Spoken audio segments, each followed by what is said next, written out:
को किसी भी तरीके से कोई दिक्कत ना हो, कोई परेशानी ना हो। देखिए सामने पैरामिलिट्री फोर्सेस के जवान, पीछे घुड़सवार जो यहाँ पर आप देख पा रहे हैं। क्या कहेंगे सर, श्रद्धालु लगातार आ रहे हैं, कितनी तादाद में, करोड़ों की तादाद में अभी तक स्नान हो गया?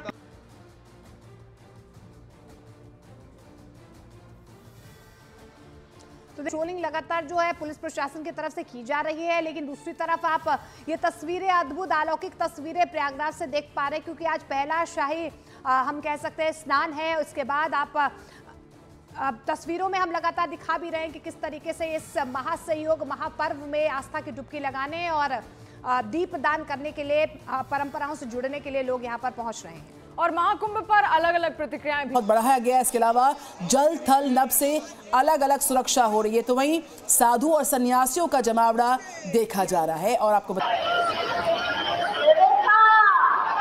एक नंबर पुल पर